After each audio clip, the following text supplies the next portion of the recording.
stress-free, leave your kids at home. Leave your kids at home. Do your two-step, get your groove on. This is feel good music, you can move on. Relax, stress-free, leave your kids at home. Leave your kids at home.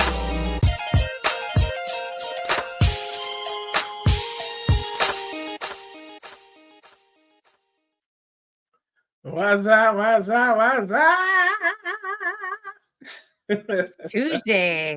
What's going on, everybody? It's your man, Russ Mitchell, the homesick Buckeye, here with one of my favorite human beings. Folks, I say it every time. If you want to grill, chill, or kill, this is who you want to do it with. It's my girl, Laura Russell. I'm going to bring you in the right way. I'm going to bring you in with some love, some applause. We got the live studio audience in my machine over here. So bring you on. How you doing, Perfect. sis? I'm warm, but I'm getting a little cooler now. Yeah. Well, you know, being around me, that's it. I will cool the place off, man. What's cooler? That's What's it. cooler than cool? Ice cold. That's true. That is true. Ice cold. Yeah. I know. I'm doing pretty good. I've had a good week. Yeah. Yeah. Let's So talk been about out it. in the garden. What's okay? So what made it a good week? So you know what? Tell the folks what you been doing. So been out in the garden. My husband eats everything out of the garden, so we did plant that this year. So he's been getting a lot of his tomatoes. I'm trying to think. He likes those yellow squash. What else? He's had cucumbers, stuff like that. So literally, this is how bad me and plants get along, is just going out in the act of like grabbing into the vine of the tomatoes. When I come out, I just look like I've been in poison ivy. I'm like, I am not Really? supposed to be around you guys. Oh yeah. I'm just that bad allergic to that stuff, but it's fine. I mean, I'm not going to die from it. It's a long way from my heart. So yeah, but so I have garden sleeves that I actually bought to put on. I just forget to do it. So then I'm out there and then I'm itchy for an hour or two, but otherwise, but yeah, he's had a good garden year. We've here in this part of Illinois, we've had a couple really good rains kind of when we needed them for the garden, which I appreciate because I used to lug water out in these great big like kitty litter containers, like just two of them full back and forth to the garden for years. I did that for about 11 years. And finally last year, I put my foot down and I said, you're getting an outside water spigot. Either you're putting it in or I'm putting it in, but I'm not doing this because I'm not eating none of this stuff. So he put one in. So now we can just run the hose out there if we need to. But then this year, of course, we haven't had to. The rains came. So it's there. Yeah. Yeah, hey, we've been having a lot of rain here too. As a matter of fact, I made a video in a thunderstorm. If you I saw that. Boy, you could the lightning right behind you. I thought, oh boy, if he's ever done anything, it's coming. I know. Listen, if you haven't seen that video, you should tune in. I'm out there in a thunderstorm singing show tunes from the musical Annie. What more? Listen, Sure, you were. What more quality entertainment could you possibly get than that on these YouTubes? Okay, this is. I mean, where else? Where else? I think that match that. That was it. Yeah, beat that. Two crazy ketos. You know, shout out to my girl. I was going to say, I watched I'm going to one see of them their next week. videos. Aria, I watched a couple of their videos. I think they were out looking at some places in Florida. Yeah, they're RVing and stuff, all kind of stuff. Those are my people. Joe, shout out to Joe and Rachel. I will see them next week in Orlando at Keto Orlando.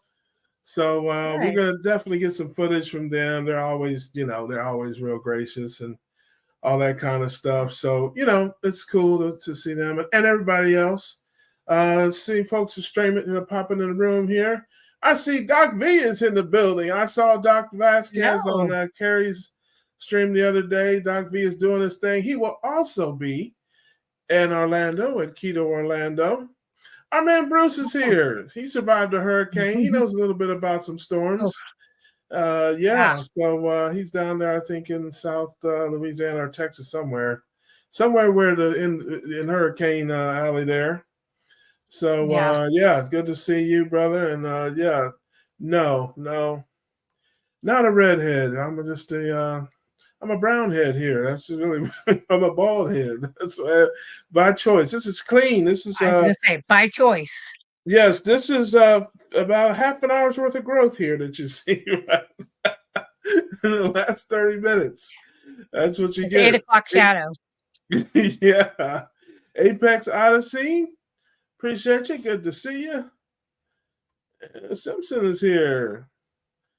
Love that. Love that. Come on in. This is the show about nothing. We just hang out. We got the link in the chat if you want to come in and say hey, tell a story. I had a weigh-in. I did a weigh-in video. It was not it was not just a death wish video, folks. It was not just a death video. I do secretly want to get hit by lightning. That is true. But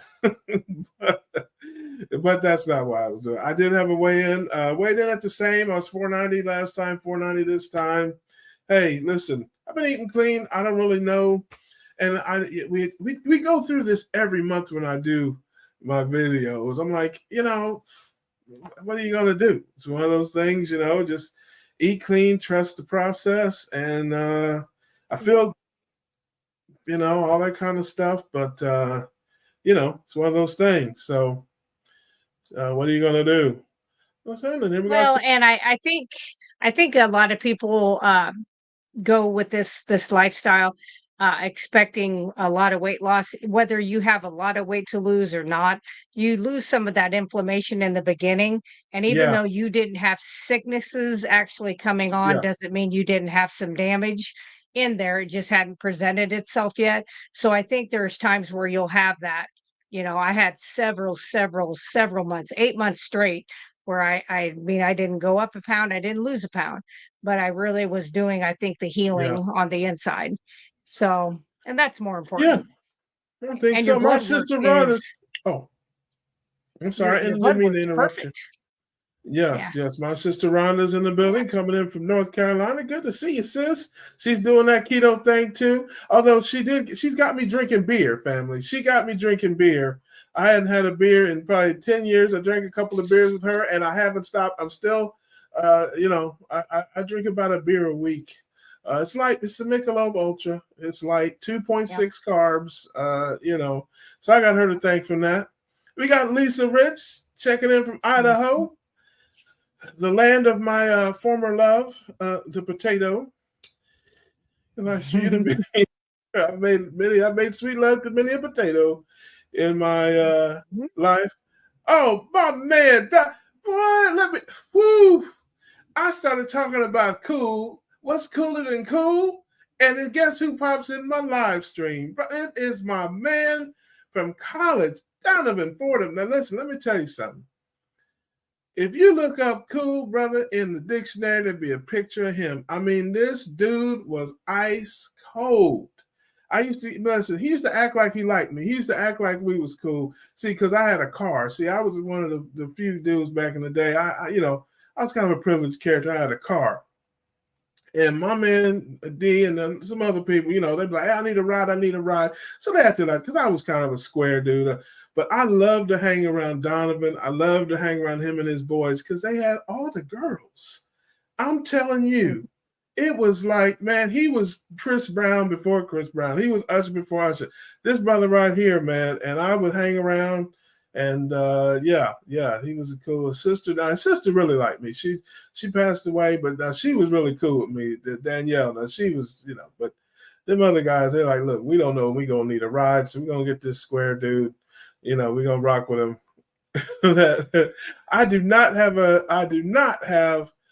a cash app, but I do have a super chat on there, I believe. And but brother, you ain't gotta do all that, man. It's just good to see you. It's good to hear from you, man. Glad to know you're doing well. He's gonna yes, he's a natural born liar. I got to tell you too. You can't trust a light-skinned brother in a hat. That's all I'm saying. They cannot be trusted. So is that a fedora? I can't really see it. Yes, I know it's kind of a little hard to see, but no, man, I'm living my best life, D. Shoot me an email or something, brothers. We'll catch up, man. I think he's in California. I know he was in DC for a while and stuff. I think he's in California. So this concludes the college reunion segment of the Keto Cookout. But man, you never know who's going to pop in the stream these days. Good evening from the middle of Mitt. I love watching you both. Oh, you're so sweet. Jenny is sweet. Listen, Jenny had oxtails last week. She was telling us about the oxtails, and can't get enough of those in your life. I can tell you that. I never had those. Man, listen, I will never steer you wrong on no grub, sis. I know. If I tell you to eat it, just eat it. I did the lamb. You were right. You were right. So yeah, your oxtails, you will lose your mind. I'm just telling you, you'll lose your mind on oxtails because it's like if there's such a thing as too much fat, that'll be it. And I know how much you love fat and fried fat and all that. And collagen, yeah, you're not going to beat it on oxtail. Yep. I'm just telling you. So let's see who else we got in here. I think yes, BK is here. Hello, all fellow carnivores and ketovores and everybody in between. I don't think Donovan lives the keto life. He's probably got a biscuit in his hand right now. But that brother is here, man, and we're talking about that thing. Listen, put the biscuit down, brother. Put it down. Lay that biscuit down and get some beef that's ground. Can I get a witness today? Well, that sounds like the Reverend a little bit there, doesn't it? Yeah, you did. Oh, I got my girl Nurse Kim is in here. My ride or die. She will be on next week. It's your week next week, Kim. See, last time she was on, she got mad at me. I didn't tell her it was her week. So, listen, I know how to deal with disgruntled women. So I'm like, yes, you just send us an email a week ahead of time, and we got time to plan. I know. Listen, nurses don't ask are me how. Planners. We are planners. Yes, I know how to deal with disgruntled women. I got a lifetime of doing that. So it's your week next week, Kim. Love you, sis. You know I do. And who else we got here? I think we got yes. I hope I said it right. Ade or Aid. I hope I have it right. I'm terrible with all that. But yeah, come on in, man. We're talking about this thing. What are we eating out there these days, people? What did you have this week? All right, okay. If you're new to this keto life, baby, if you're new to this thing, we keep our carbohydrates low. We keep our fats and our proteins high. We're not scared of cholesterol. We're not scared of grease, man. Bacon grease is nectar from the gods. Okay, we keep our carbs low, our proteins and fats high, and that's the way to the proper human diet. That's the way to good life. If you got something that ails you, man, get on this keto road with us, lose that weight, get off the medications, diabetes. I was just talking to somebody about that earlier today, and I have got my girl Laura with me. Laura, people that don't know, this woman is a rolling encyclopedia of knowledge. She knows everything about everything. She's a registered nurse, 20 plus years in keto. How many years? Didn't you just have a carniversary? Yeah, I 5-year carniversary was June, and 28 years prior to that was keto. That's right. So I don't know how you think you can get better information than this. If you got a question for our girl, if you got a question about something in your diet or whatever, you can put it in the chat. If you want to come on the stream with us, the link is in the chat. You can ask a question. Yes, oxtail stew is nutrient-dense superfood, so healthy and good. Yes, it is 100%. There never such thing as too much fat. Still better than too much sugar. Yes, I totally agree with you. But yeah, oxtails are very fatty, very collagen-y, and the meat is roast-like, but it's so much more tender and juicy than roast because it's got a lot more fat than roast. But it's not like steak. It's not like ground beef, whatever. It's like, if you looked at it just in a pan, and I debone it. I take because it comes on a big bone, and I debone all the meat and fat off of it, and it's just easier to deal with that way. But it looks like roast. If you didn't know it was oxtail, you wouldn't know that, but it is wonderful. Nay is in the building. I see you, sis. Good to see you. Always good to see you. And back to the menu there. Burgers and brats. Oh, you gotta love that. I gotta love that. What did you do this week, sis? I had I'm trying to think what all I made. I did beef ribs. Then I ate both of those. They were huge. I ate both of those in one day. Okay, Just felt okay. like I needed it that day. Yep, Oink, yep. hey, The oink, next oink. day, Gotcha. I know, yeah. The next day, I didn't eat anything. I was totally full and was still full the next day, so I didn't have anything. I thawed out some ribeye fat because I cut it up and put it in like little 1 pound packages. Fried that up and had like 2 pounds of hamburger with half a pound of ribeye fat cooked up, and that's what I had today. So that's what I've Yeah. eaten. Well, and I had sardines. Yeah. Yeah, I got sardines. I've got I made a bunch of hamburger patties. A friend of mine sends me for holiday season Omaha steaks, Yes. and they have a bunch of different burgers. They make burgers out of Mhm. brisket. They make burgers out of porterhouse, out of ribeye meat. They make burgers out of all kind of things. So I got an assortment of different burgers, and I've been eating those with scrambled eggs and beef sausages, and it has been yummy and delicious. See, Yeah. now right here, brother. See, we're gonna have to box. I'm gonna have to get the glove. Now this is an inside joke. Now I don't know if he's telling the truth here, or if he's. I hope he's, because again, we grew up Seventh-day Adventists. Okay, this is, like I said, I've known this dude for 35 years. Okay, we grew up Seventh-day Adventists. He grew up Seventh-day Adventists just like I did, and so if people that don't know, there's a lot of Seventh-day Adventists that are vegetarians and vegans. And so that was a staple. I went to Seventh-day Adventist, 4 years of Seventh-day Adventist boarding school. Okay. And there was no meat. No meat. It was vegetarian.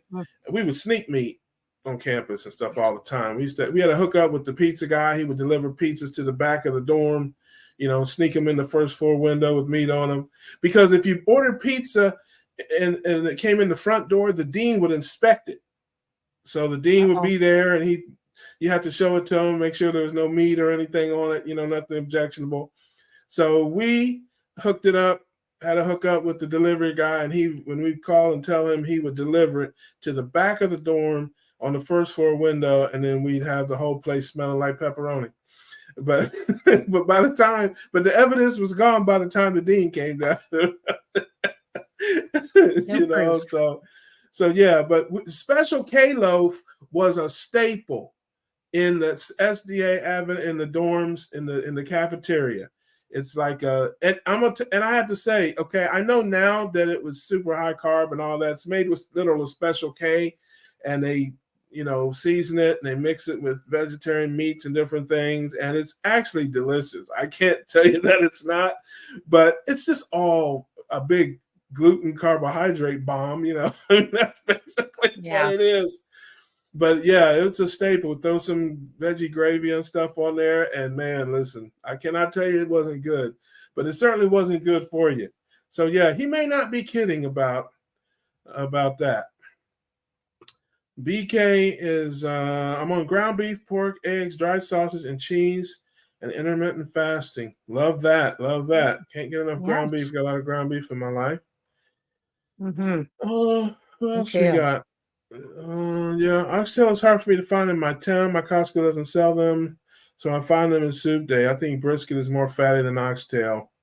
Yeah, it certainly can be if you don't trim the fat back and stuff like a lot of places do, because it's got a huge fat cap on the top of it. So if you chop that up into it, yeah, it would be fatter. But the oxtail just naturally has it in there. It's not like a cap or anything per se. But yeah, they're out of them at times in our Costco too. It's feast or famine. Like I'll go in there and they'll have 1 million of them in there, and then other times they don't have any. So it's one of those things. So we have a question: how do you cook oxtail with heat? Got to have heat. That's an essential. Fire. I made a video, Simpson, about this. If you go back through, I don't remember when it was, probably about a year ago. What I eat, the What I Eat videos, and I made some oxtails. Shout out to my man Graham. He's out there somewhere. He was the one that requested that video, and I made oxtails, and I pressure cooked them. You have to slow cook them. They are a coarse kind of meat, like a brisket, or some of the others. You can't just throw them in a pan and fry them and eat them. Your dog may not even be able to eat them if you do that. I mean, there's a very tough, coarse meat. You have to slow cook it like in a crock pot, or I pressure cook because it's way faster. I can go from seasoning to eating them in about 90 minutes with the pressure cooker. If you slow cook them, you're looking at a minimum of 4 hours for them to break down and all that kind of stuff. So I've seen people slow cook them in the oven. I've seen people slow cook them in Dutch ovens. I've seen people slow cook them a bunch of different ways. But yes, you can't just throw them on the grill and eat them like a steak. Nope. But they are worth the wait. And the pressure cooker is a beautiful thing. Instapot, I think, is a pressure cooker, isn't it? Yeah, it's like a that's what I multiple have. thing. It does multiple things. It like slow cooks, pressure cooks. Yeah. Yep. And I don't do anything, in the videos, if you watch people, some people sear them and all that stuff. I don't do, listen, if you watch my cooking segments, I ain't doing none of that. Okay. That's a negative, Ghost Rider. I season them up with whatever seasons you like. I have a couple different rubs, sometimes just some seasoned salt, different things. And I might let them sit in the fridge for an hour or two and just kind of soak up some of that, almost like a dry brine. Sometimes not. And I throw them in the pressure cooker, and I don't put much water in there. I think I put 1 cup of water in there. I made a big batch, and I put like a cup and a half of water in there, and put it on pressure cook for like an hour and 10 minutes. Let it come off of the pressure naturally. And man, you open that thing up, and in 15 minutes, there's nothing but forks clinking and lips smacking. That's all you can hear. Now, is there some bone in with that then? Yeah. Yes. I'm exaggerating about that. If I'm home by myself, and I don't have to act like I have any manners, I'll just pick it up and eat it like an apple. Just eat them out of the bone. Yeah. But I'll do that for a few of them when I just cook them. But then I just debone them, take a fork and just scrape all the meat and stuff off. I give the bones to a friend of mine. He makes broth and all that. And I started mixing my oxtails in with my ground beef because it's very fatty. And let's just say it keeps you running. That's an old Doobie Brothers song. It keeps you running. I found that out the hard way. I made some oxtails and tried to travel to KetoCon with them. And that was not a good idea. That was not a good idea. You don't travel with oxtails. So, but what I did was I got some burger patties. I stopped and got some burger patties and ate them with the oxtails, and it slowed the process down. So I'm like, okay, we're onto something here. So I'm like, the next time I make them and I go home, I'm going to make them and I'm going to mix them with ground beef. And I did that last time I made them. And it was wonderful, delicious, and, all the processes were normal instead of warp speed. That's right. That's good. So there you go. All right. What else do we got here? Let's see who else is in the chat. Electrolytes. Do you use electrolytes, sis? I want to talk about that just a little bit. Yeah. I don't actually I think I bought a package of like those LMNT years ago when they first came out when I was doing keto. I didn't care for any of the flavored ones. I liked the one that was, I think, called raw, and it didn't have any added flavors or sweeteners. That one was okay, but I'm very frugal and cheap. and you can be both, and I'm both. So I just make Soleil water because it's so much easier. If you've got Celtic salt, if you've got Redmond's real salt, if you've got a good pink Himalayan salt that doesn't come from China, good luck finding that. But if you have that, maybe you do, then you can make Soleil water, and it costs you hardly anything to do that. And just set it on your counter, and you can take 2 teaspoons out of that. And so this is about 24 ounces. And I'll put 2 teaspoons of that in there with my iodine in the morning and get on the treadmill and do my sprinting and drink that down first thing in the morning. But I Yeah. don't require a whole lot. I don't require a lot of salt anymore either. I did in the beginning, the first probably just the last 2 months, 3 months, all of a sudden, it was like, I really hardly require as much. I always put it on my food. I like it on my ribeye fat. Like when I'm canning or cold packing my beef or deer or fish or whatever in the jars, I always put it in there for preserving, but I don't need it near as much as I did, but it's been 5 years, so I didn't think I'd ever get to that because I hear Dr. Chafee saying, "I don't use any," and I was like, "What? This is Yeah. insane." Yeah, come on, But man. Everybody's not a superhero from the planet Carnivore. I mean, yeah, Captain I'm like, Carnivore is on there saying, "Well, I don't need that." Okay, well, you can leap tall yeah, buildings in a single bound. It's like, yeah, it's like, come on, man, get serious. What about us mere mortals down here? So I will yeah, interject. My man D has put his Special K meatloaf recipe on there. And honestly, I don't have much problem with anything on here except the Special K. Because that's loaded with yeah. carbohydrates. It's processed. I don't know what Special K is made of, rice or grain. Now the rest of it is not. Special, We got a lot of yeah, carnivore people here. So hide your kids, hide your wife. He's talking about onions and celery. That might send some people it might trigger some people. But as far as the you'll be eggs and okay. cheese, Yeah. I eat that every day. Onion, celery, garlic. I don't eat Mhm. much celery, but I do have onions and garlic with my steaks and stuff. Walnuts, Mhm. not terrible. Chicken bouillon, seasonings, no processed veggie meat. That's wonderful. Got to find Yeah, something low carb to substitute for that Special K. I got an I know idea. what you're going to say. Pork rinds. Is that what you're going to say? You're exactly right. Yep. Well, Seventh-day Adventists don't eat pork. It's like Muslim or Jewish. Oh, So can't do darn it. that. But you have to find something else No. there. But got to them that Special K is Hmm. killing you, brother. Yes. Say St. John's croc meat is like someone's talking about crocodile meat. But back to finish up. I do drink the Mm. electrolytes. I started I can't. at yeah. You don't want that. I can't sing. No, we don't Yeah. want me singing. You don't want to You see hear my that. Well, talking voice. listen. You have Yeah. all kind of This is you have animals from this is all over no the place showing up. And she starts. yeah, this is no peaches and herb here. I am no good. Nope. Oh, don't call me peaches. But not in front of people. I told you to stop calling me peaches.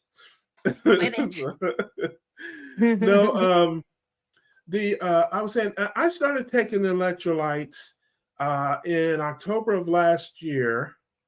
At Keto Palooza, I actually started taking them. Now, at the time, I did not know this, but I was a little dehydrated. This Oh, was before I realized I wasn't drinking enough water. I found out after a blood test that I wasn't drinking enough water. And it stands to reason now, looking back, um, I got some as part of a sample pack from Keto Palooza, and I tried it, and I felt like a little boost. I just felt, Now mhm. I'd also been eating super clean and being at a big event like that. There's a lot of walking and stuff. So I thought maybe just because I was, I've been exercising more and eating clean that I felt better, but I drank the electrolytes anyway, and I just felt a little bit better. So I started using them fairly regularly. Yeah. But I use the LMNT like a lot of people, and I have no problem with the product. It's wonderful. I like it, but it's expensive. The packs are like $1 a piece, and I think if you break it down to an ounce, it's like $9 an ounce. So, yes, it's crazy. So I have been experimenting with many other brands and types, and I just want to shout out to the family and see if anybody's using them, what different brands you use. What I know a lot of people do LMNT, and again, I have no problem with the product. I like the product; it's wonderful. But I have found some that's literally like a third of the cost. Redmond's Salt makes one. They have their own brand. I've been using some other brands. Relight. Yeah. And they're just so much cheaper. Also, you don't need a act of Congress to open them. I don't know, the LMNT packets. Yeah. Yes. You have to call the National Guard in to get one of those things open. I can't have the National Guard at my house every time I want electrolytes. I mean, you need. I do not want them at my house. Yeah. I mean, you gotta. So the others, so the ones I've been getting are more like in a jar where you can just like scoop it out that way. So I just want to know what people think about electrolytes in general. You can put it in the chat, or if you have a brand that you like. I don't think it matters. I mean, is there any special, potassium, magnesium, No, chloride, I think most sodium. of them have, most of those I think have kind of generally the same amount of those, electrolytes in them. I think what I have found over time, some people can do the sweeteners. Some people cannot, no matter if you're keto, ketovore, carnivore, doesn't matter. Just even standard American diet. I'm somebody that they do set off pretty good. It doesn't make me necessarily want to look around for sweet stuff, but it actually really messes with my gut bacteria because it's a sugar alcohol. And so the way sugar alcohol works in the body is it'll go in. You can use it, like they have a nasal spray that's made with xylitol. And the way that works is you spray that into your sinuses, and the bacteria sees that sugar alcohol as a sugar and an energy source. So it goes to it. Well, then it can't break down the sugar alcohol into energy, and then the bacteria dies off. Well, that same thing can happen in your stomach. And I think I've had ulcers in the past. I'm type A personality. So, so it really does affect mine. But then there's other people, it doesn't bother them at all. So I think you try it and see, how it does. And if it does, just make your own. Just do Redmond's sea salt you just take a little pint jar and you put about a third in the bottom of your salt, and you fill it up with filtered water, and you put a plastic lid on it, or you can put like wax paper in a metal, and you shake it up and you set it over on your counter overnight. And in 24 hours, the majority of that salt will have went into the water itself, and it'll actually be like through osmosis, it goes in. And then you just take a spoonful out. It doesn't taste as good as like, the Element and some of those other ones, but you're putting it in more water. Now, I will tell you, I had somebody that I did a video on Soleil water, how to make it. And the next day they emailed me and they're like, I did what you said. I drank 2 teaspoons of that Soleil water. And I was like, oh shit. And yes, I did say that word because that's what happens. And I was like, no, you can't drink it straight. It's like code brown right now. So I was like, no, you have to put it in a big bottle of water. So never drink any of that super straight. But you can even do that if you do the Element tea. If you do any of those electrolytes, if you drink it in a really concentrated form, like say you did 4 ounces of water with that, same thing's going to happen. It's going to, like you said, it's going to keep you running. Yeah, no, I drink them about every day, but I don't drink a lot of them. It's now at the point where I got a remote osmosis filter for my water system. And I used to have water delivered, like spring water, which I drank a lot, and I like. I do not like the reverse osmosis water. It tastes terrible. It just tastes like medicine. I don't know. I guess I get used to the spring water. It just has a smoother kind of. I don't know if it's got some salt in it. I don't know what it's got. But it's just better. I don't like the reverse osmosis water at all. So I started putting a little bit of electrolyte powder in there just to take I don't know what you call it, maybe the bitterness out of the water, or just it's almost tastes like, I mean, my dad, when we were young, we had distilled water. He had a water distiller, and we would make it, Sure. and it was disgusting. I mean, I don't know. It's like they say water has no taste. Well, that is not true. You could blindfold me and put the different waters in front of me, and I could identify them. I could tell you, this is spring water, this is distilled water, this is whatever tap water. I guarantee you. So I've been using it more just to add a little bit of, just to take the edge off of that water. So I don't even know if there's enough to give me electrolytes. And then maybe once every 10 days or so, I'll put a couple extra scoops in there, and then give it a stronger flavor to get some electrolytes. I don't really do that. And speaking of my dad, I want to shout out my dad. I'm going to ask a question on behalf of my dad. I think he's out there somewhere. If not, I'll send him this clip. He's not the greatest with technology, but he is 81 years old. He's in good health, still drives an 18-wheeler, if you can believe that, at 80 years old. And he called me today. He's been doing some low carbon, and we have our back and forth because he, being a lifelong Seventh-day Adventist, 60 plus years Seventh-day Adventist, he believes in them vegetables, man. He likes to, he's not vegetarian. He eats meat and stuff, and has our whole life. He's never been like 100% for any long stretch of time, off and on. But he called me today, and his fasting insulin is down to 7. And his last blood test was 11. Yes. So shout out to Dad. He's living his best life out there, doing his thing. But now he had a heart stent put in. A heart stent put in about a year or so ago. And he's had some questions. And of course, he's got a standard American doctor. And so I knew you were going to be on. I told him you'd be on today. And I may put something together, maybe me and him on a conference call or something, because he has questions and he wants to get some second opinions. He's listening to me, but rightfully so, he has some doubts. Okay, so I can't blame. Listen, he knows me better than most, and so he doesn't trust me 100%. He knows how goofy I am. So, but his doctor's trying to get him on statins, saying his cholesterol is too high and all this and that. And it's dangerous because of his stent and all this kind of stuff. Hopefully. The diet, of course. Oh, don't eat those eggs, because he likes, he's not, he's always, ketovore is the best you could hope for. He's never going to be carnivore. Right. But he's going to be a dirty ketovore, I would call it, if you want to call it, or keto. But that's okay. What would you say to folks, if there's other folks out there, maybe they've had some heart problems, and again, we're not practicing medicine here. We're not doctors. We're just talking about our opinions. We're just talking about things that we've heard from other doctors, although Laura is a registered nurse. So what would you say to folks out there, my dad and others, who've had maybe a stent or a heart attack?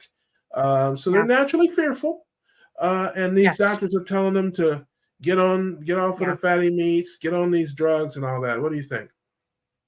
So one thing is, when you have a heart attack or you have enough blockage that they put a stent in, they put you on a blood thinner, usually anywhere from 6 months to 1 year, and then they should be off of that blood thinner. So you need to make sure, since he's made it to his year, that he is no longer on the blood thinner. Then they usually go down just to a baby aspirin. And you want to make sure that's happened, because they forget to do that a lot.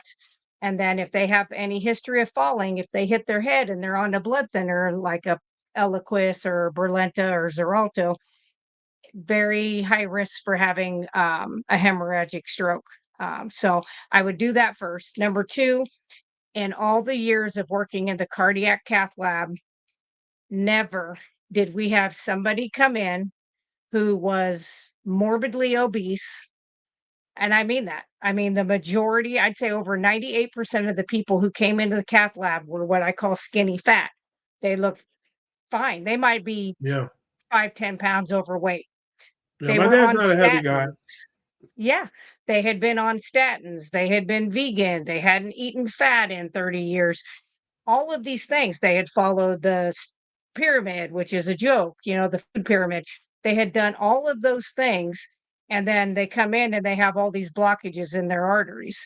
And they're like, what the hell happened? And I'm like, it's calcium with a teeny bit of cholesterol in there, but that's calcium, and plaque is made up of the same plaque that's on your teeth when you go to the dentist. That's the same plaque that ends up in your arteries. So it's not like this big clunk of cholesterol. So what cholesterol lowering medicine, the only benefit that there is, and they could go out to Dr. Avadia's site and see this too. The only thing that has been shown to do is right after a heart attack, say you have a stroke or you've had open heart, about a month's time, is there a little bit of benefit for that cholesterol lowering medicine, but not due to cholesterol lowering, because it helps with inflammation in about that first month. Then after about 30 days, that goes away. It's no longer really helpful.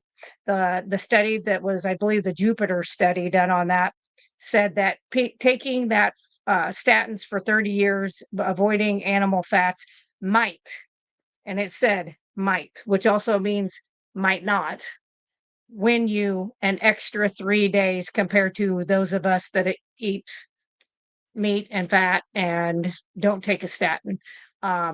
So I would say look up what cholesterol does for your body, what all the processes are that you have to have cholesterol for, and know that your liver makes 85% of the cholesterol that is in your body at any given time. And ask yourself if God put that organ in your body by accident, because I don't think he did. And I don't think I think the majority of people walking around that have their thyroid cut out by the time they're in their 30s, and their testosterone and estrogens and everything's out of whack, they don't have any cholesterol in their body, and that's what starts these hormones. That's what starts your immune system. It's what feeds the brain. Fats in the body, when you break those down, they convert into ketones, and that crosses the blood-brain barrier. So it is an excellent energy source, and it's instant. That's why people that have brain injuries, if you give them like MCT oil, like in coffee or tea, and you blend it, and they drink that down, it's like, boom, you can literally see on an EEG, like their brain lighten up. It's why in the 20s and 30s in our big medical universities, they did keto diets, which were very high fat for children with epilepsy. So they Yeah, knew still back do. then, They still right? do. Well, they do, but they don't want it out there for the main people, for the majority of the people, because you can't patent that. You can't make a bunch of money off of that. So, if it was me, and I always say this kindly, I would not give my ex-husband a statin. So, and my own father had a heart attack a year and a half ago in February, um, and is diabetic. And I just said, if you can stop with the high carbs and the sugars and try to clean out your diet and get a little bit more keto like, I see no reason why you need to go on it. And he has done absolutely wonderful without it. And of course, the doctor was like, and I worked with that cardiologist. I sent him to the place where I used to work. And they told him when he came in the day before going home, he starts listing off all these prescriptions. And they both looked at him and said, well, you can send those with us, but before we take any of them, we're going to go over that with Laura. And he said, well, she's going to tell you don't need to have this for cholesterol, but it's our policy. That's exactly what he Yeah. said. It's the policy. Standard of care. It's Yep. to shift gears just a little bit. I watched two Thomas Seyfried videos, or I should listen to two Thomas Seyfried. And folks, if you don't know who Dr. Thomas Seyfried is, you should know. He is a world renowned expert on cancer. He's doing wonderful, wonderful work with people, using ketogenic living and other therapies. No chemo, no radiation. And I'm talking even the glioblastomas and the worst type of cancers, aggressive cancers, liver cancer, and just people in remission and helping people, because again, he says it all the time, cancer is not a genetic problem. We're treating it like Yeah. it's a genetic problem. It is a metabolic problem. You can Yeah, starve cancer absolutely. cells by starving them of sugar and glutamine, and they die. It's simple as Yep. that. And he's, got so many testimonials and all that. But he was talking about the standard of care and how it's the problem in the medical establishment. When you come in with a problem, we have the standard of care. This is what we must do for you. And it Yep. doesn't matter that people have results. So he's like, he said, I've sent my patients in there. They have gotten rid of their cancer. Their oncologist says, oh my gosh, whatever you're doing, keep doing it. You're doing great. And then you say to them, well, don't you want to know what I'm doing? And they're like, no, just keep doing what you're Yep. doing. It's great, whatever. And like, how can this Yep. be? And if you deviate from that standard of care, it opens you up to all types of potential problems, lawsuits, Lawsuits. malpractice, Yep. penalties from your employers. This is Yep. what we do for people that have this problem. And it doesn't matter that it's not That's it. working. It doesn't matter that it's killing people or it doesn't matter. Yep. This is what we do. And that standard of care is problematic because whether it's diabetes, whether it's cancer, whatever it is, oh, well, here's what you do for that. And whether Yep. it works or not, that's optional.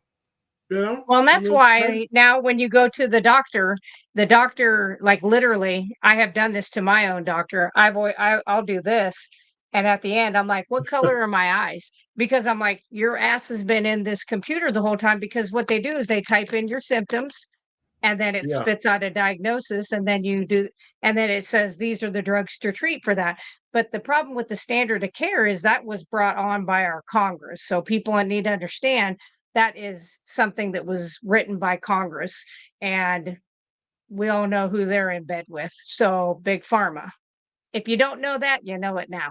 Okay. So they wrote that together, and then they handed it down to these big hospital institutions. So the more corporate a medical facility is, the more likely you're going to have to follow that. Now, if you are a doctor out on your own, you have your own insurance, all that yeah, kind of stuff. You don't have to go by that. So, like when I was a kid, you could go to the doctor and you may have something, and he may say, yeah, well, we tried this, it didn't work. A colleague of mine used this off the wall cleaning product, whatever it may be, did this and it worked. Do you want to try that? Well, back in the day, you could say, yeah, let's try it. What's it? It's not going to hurt. You'll yeah, never get a doctor to do that anymore. So my thing is this, I feel bad for the doctors in a way because I'm like, all the years of schooling you go to and you learn all this information. And then the computer basically is just telling you what you get to do, and the insurance companies are telling you don't even get to be a doctor if you're going to be in those systems. So it's yeah. pretty sad. So that's why I'm proud of these doctors that have pulled themselves out of that, like Hampton and Barry and Baker and those guys. Hampton's still in the system. Well, but he is I'm in 90% sure. the system. Yeah, I he's in the think I'm out. system, but he's in with functional medicine. So he Yeah, is in a different, yeah, they fall under a different criteria. yeah. But we've talked a little bit about it in the past, and there's things that he can say, like on the YouTube channel, can't say certain things. Yeah, On my office face to face, I can say some different sure. things, but I Right. can't. I can't come on here like Dr. Barry. If you watch Dr. Barry's video, he'll say, "Hey, throw your statin in the trash today." I mean, Today. he'll say it just like Yep. that. Yep. Hampton can't say that. You'll never see a Yeah. Dr. Hampton video him telling you to throw some medication in the trash. I mean, Yeah. I don't think he has that type of, quite that Yeah. type of freedom. But again, we need all types. We need the doctors like Barry that are kind of off the grid, but the establishment calls them kooks. The establishment is like, yeah, he's not in the health system. That's why he's not in the health system, because he's a quack or whatever. And then we need folks in the health systems too, Yeah. who are kind of behind enemy lines, working Yeah. and fighting to get Yep. information to people in a way that, Doesn't get them in trouble. keep them from being on the unemployment line. I mean, Yeah. Well, and the other thing that I think most of us have learned, whether you're a conspiracy theorist or not, is pretty much if the USDA, FDA, CDC, NIH, WHO, WEF, is there any other letters I'm forgetting? If yeah, any of them give me any advice that I should do this, I absolutely do the opposite. I'm not saying that you should, but I'm telling you that's what I do. If they tell me to do Yeah. this, 100% the other direction because I don't believe that they have our best interest at heart. You know, when I see Yeah. patients in their homes and you'll see these boxes of medication, I mean, 40, 50 boxes, like pills, like different kinds of pills. And I'm like, what are you curing with this? And they're like, what do you mean? And I'm like, well, you've been taking this for 10 years. Is it going to start working? Because what are you taking it? And they're like, well, because I have high blood pressure. And I said, well, why do you have high blood pressure? Do you have kidney trouble? Do you have blockages in your coronary arteries? Do you have pulmonary hypertension? Well, I don't know. And I said, well, don't you think getting down to the root cause would make good sense? And they're like, Yeah. yeah, it probably would. And I'm like, probably would. Yeah. No, I'm with you, man. It's difficult. Simpson says I can't get my son to stop taking statins. Of course, Oh, I also can't get he's him to start carnivore 28. either. He's only 28. Yeah. Listen, I mean, you don't have to be I, 115 to have high cholesterol, according to the medical establishment. I think they told my dad they wanted his cholesterol to be like 55. I mean, that's you know very what the low. normal, you know what the normal was in 1980? 155 probably. 300. Oh, 300. Yeah. 300 in Well, no, that's 1980. well, that's total. You're talking about LDL or Mhm. total? Total cholesterol was supposed to be 300, Right. And no, I'm saying 300 they or want under. his LDL to be 55. That's what He'll they have no told him. immune system. He'll have Yeah. no immune system. No. That's what I'm saying. Mm-mm. So they don't care about You the know what? HDL. The HDL can be Yeah, 1,000. That to them, that's the yeah. good cholesterol. But the So this bad is what cholesterol, the LDL, they tell them it's 50, it should be yeah, 55. That's crazy to me. yeah, Mine's like yeah, 170, and I hope it goes to yeah, 300. mine's yeah, I think mine runs, like 180s to 200, but this is what I would tell people to ask their doctors when they tell them this crazy number, like, "I want you to blow whatever, some retarded number," is ask them, in the centennials that you have seen in your practice, how many of those centennials have LDL below 100? I'll bet you it's 0, if he's honest, Mm. because that's what we see. The centennials, the people that make it to 100, their LDLs are higher. They're usually 150 or above. The people who went through COVID, um, the higher their LDL, the better off they did. The people who had really low LDL and had low vitamin D, not good. I mean, we knew it. It'd be like we're putting you on this ventilator and your LDL is 50. You're not coming off the vent. And we knew that, unfortunately, but that's how sad it was. It was just, yeah. So no, you have to have it for your immune system to work too. Absolutely. There's thank you, Adi, or I hope I'm saying your name Aid, right. Aid. Yes. aid. There's too many. There's a bunch of $10 words in there, but this looks like a page out of Dr. Seifert's book. Yeah. But yes, it's glucose and glutamine are what feed cancer. And if you starve the body of that through medication and through diet, cancer dies. That is his Yes, it thesis. does. If Yep. if the YouTube gods are censoring out there, that is not me saying that. That is Dr. Thomas Seifert saying that. He is at Boston College. You can send him a nasty message up there. So, but it's amazing, like I said, the work that he's doing. And if I knew anybody that had cancer, or if you know anybody that has cancer, cancer has, my Aunt Wilma, my Aunt Wanda, my Mama Redden, so many people that I love, my brother Cliff, cancer's taking them. And I wish I'd have known these things back then. Maybe we'd have been able to try some of those things. So, that's why we put the word out to people, and, each one teach one, and, see how we'll go. Cheryl says, that's funny about LMT being doing open. I thought I was struggling because I'm left-handed, open them from the, listen, the only, No. hands can't do it. Unless you're Edward Scissorhands, you cannot Yeah. open a packet of LMT. Now, it'd be easy work for Edward Scissorhands, and you have to be of a certain age to know who Edward Scissorhands is.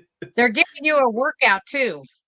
Oh, it's ridiculous, man. I'm just Yeah. like, it's crazy. I don't know why they can't make an easier pack to open, but I'm off of LMT. Again, don't have a problem with the product. I don't want to make it sound like I have any problem with the product whatsoever because I do not.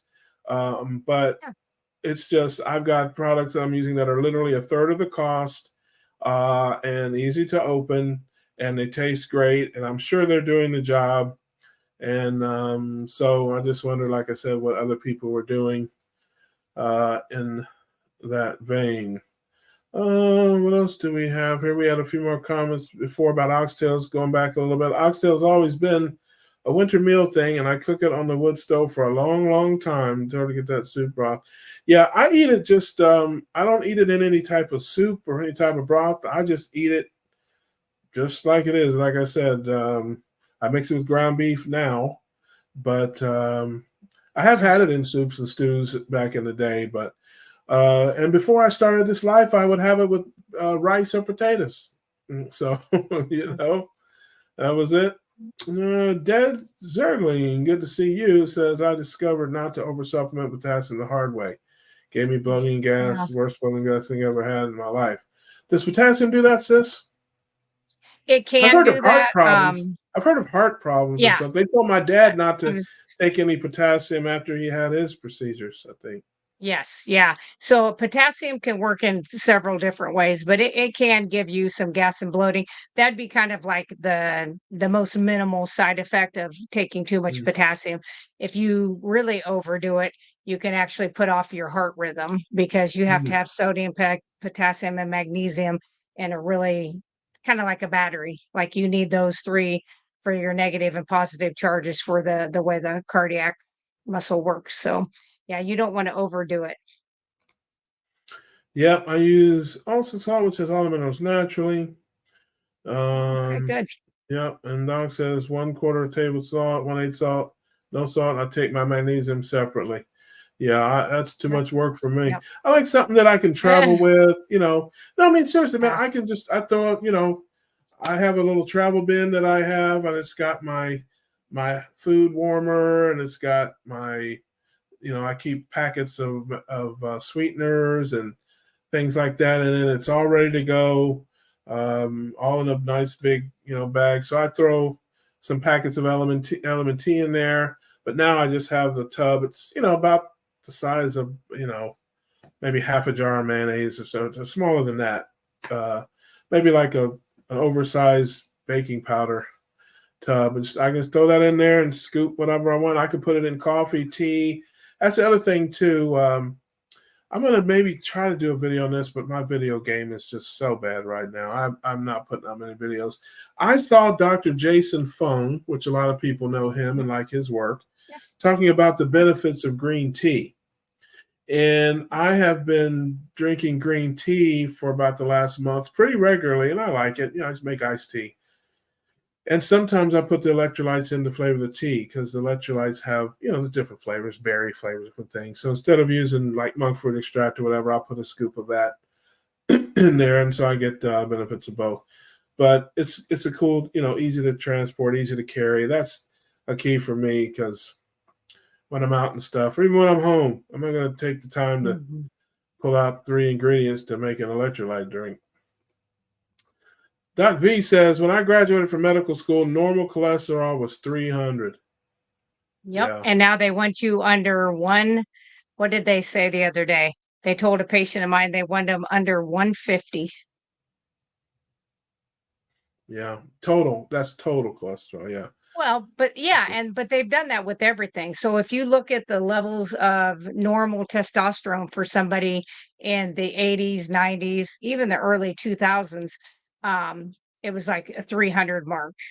And now it's like these guys that are coming up that have man boobs, and even if they're skinny, they still have man boobs. Yeah. Like it's just gynecomastia is what the condition is, what it's called.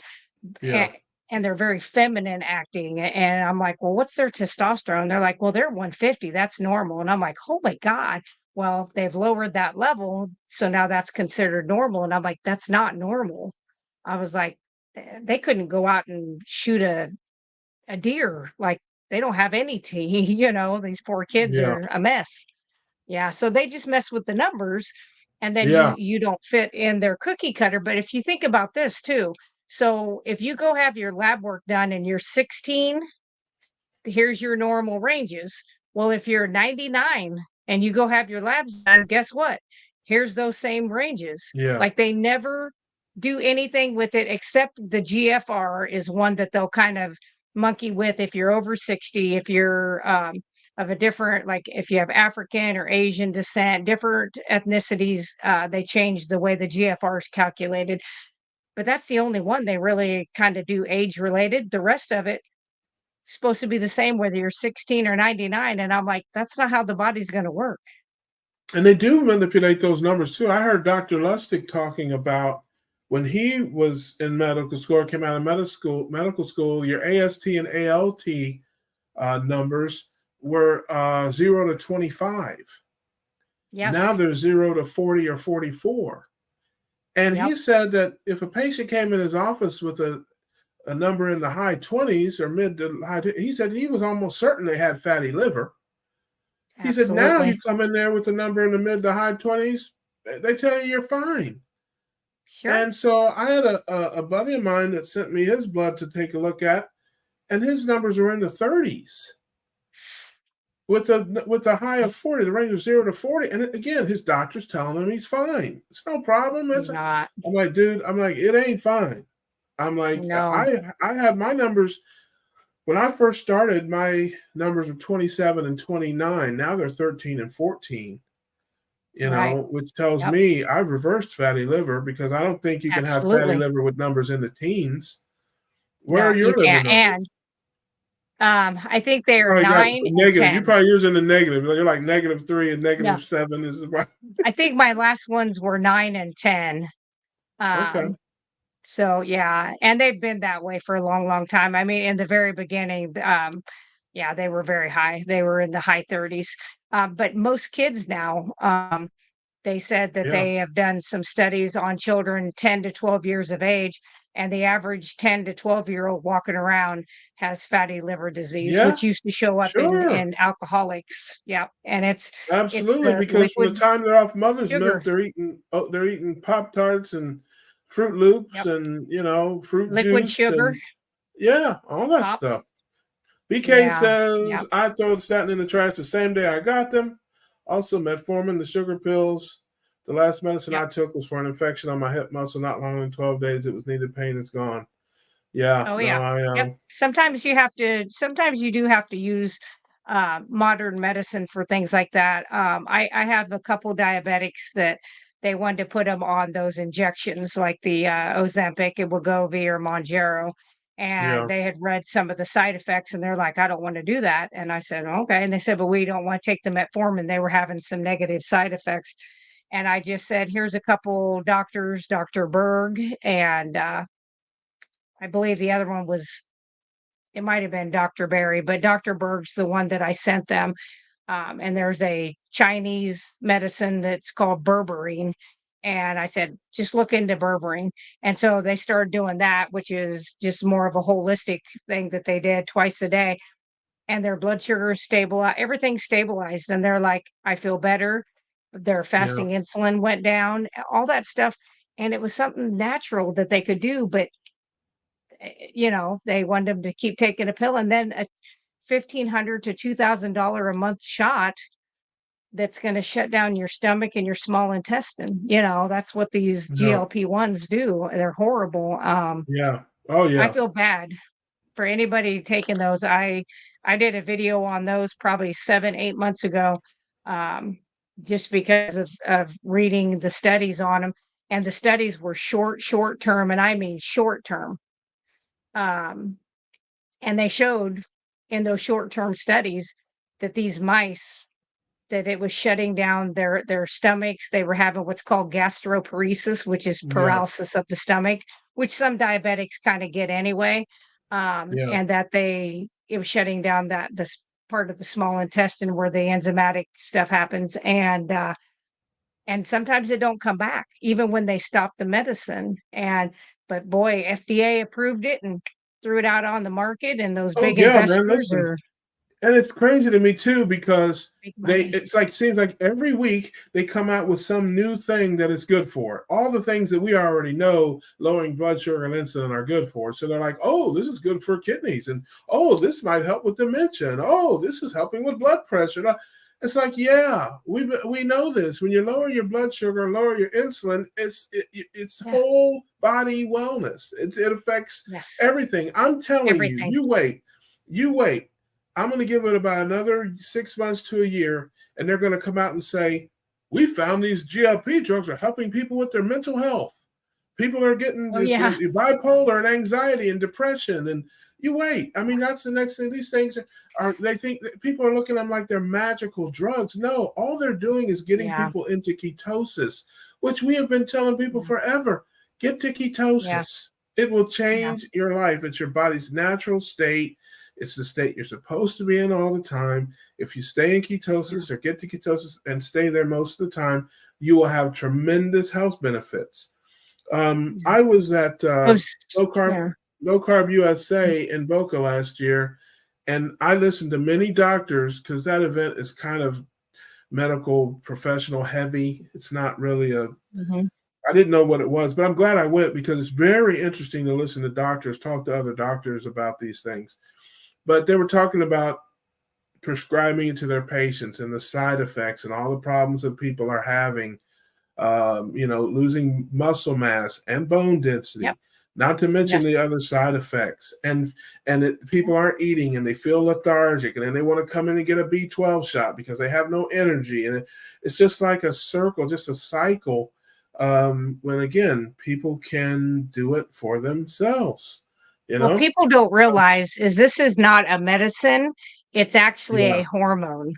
GLP-1 is a hormone that our body makes. It's a satiety hormone that once you get full, that releases in the body and tells the body, okay, you don't need anything else to eat. Now, some of us don't have that. I think I was deficient in GLP-1 because I never had that stop mechanism back in the day. But for the majority, you release this on your own. So it's no different than you taking an insulin.